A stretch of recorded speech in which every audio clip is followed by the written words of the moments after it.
Des hordes de SDF, aucun CPAS n'a encore appliqué cette loi. Une autre loi Onkelinx datant de 93, celle-là, permet aux communes de réquisitionner des immeubles inoccupés pour les mettre à la disposition des sans-abri. Dans ce cas-ci non plus, aucun bourgmestre n'a osé suivre la loi.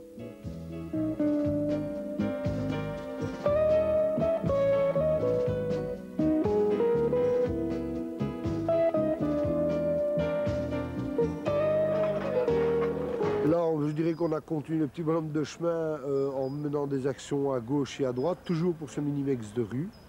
Pour obtenir ce minimex de rue, bien sûr, les accords n'ont jamais, les accords n'ont jamais été donnés. Puis nos chers et tendres ministres se sont renvoyés la balle à gauche et à droite. Une belle partie de ping-pong qui a duré quand même presque 2 ans.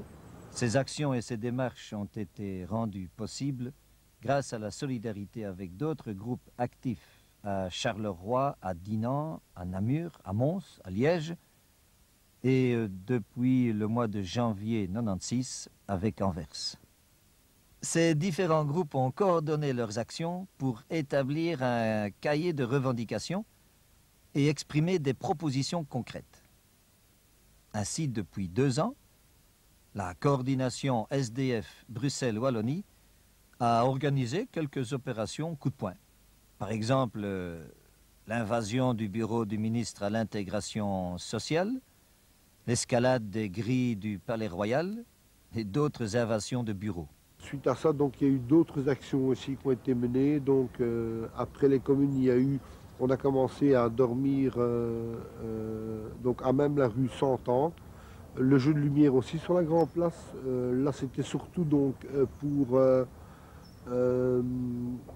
faire... Denonéa, à l'époque, donc, avait interdit la manche sur Bruxelles, mais c'était juste au moment des vacances. Et ça, c'était pour que le tourisme ne voie pas la misère dans la fameuse capitale européenne. Et alors, nous, on avait décidé à ce moment-là de squatter la Grande Place, et notamment donc, de se mettre sur l'escalier du Lion avec notre drapeau SDF, donc, et montrer justement à ces touristes qu'effectivement, il y avait de la misère dans la fameuse capitale de l'Europe.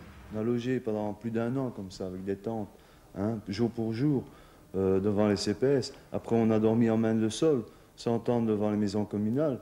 On a dormi devant des portes, hein, de ministres, etc. Donc, on a mené des bras de fer, hein, sur les grandes places de Bruxelles et tout ça. On a fait tant de choses. On a été forcer les portes des ministères. On a tellement eu de pétitions et tout ce qu'on peut suivre. Grâce à ces actions, le dialogue s'est amorcé. C'est déjà une première victoire que de réunir autour d'une même table des législateurs et les bénéficiaires de la loi. La lutte politique, c'est aussi prendre au mot le discours de certains ministres. Comme le ministre de la communauté française avait affirmé qu'il était possible qu'un jour on réquisitionne des bâtiments publics, eux, les compagnons du partage, n'ont pas attendu que les autorités se décident pour réquisitionner eux-mêmes tout un château.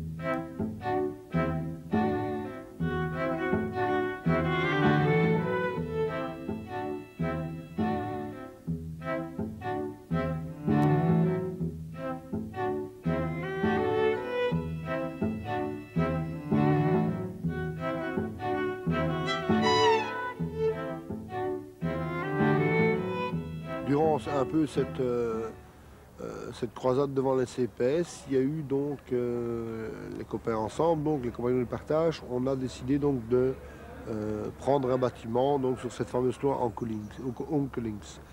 Et nous avons pris donc, le château de la Solitude. Donc on s'est installé dedans, je vais dire, et bon, je crois que petit à petit les gens, le château était très médiatisé, donc petit à petit les gens ont téléphoné pour des meubles, pour voir si on avait besoin de couverture, de la bouffe, enfin la solidarité de la population s'est vraiment mise à fond, je dirais. Et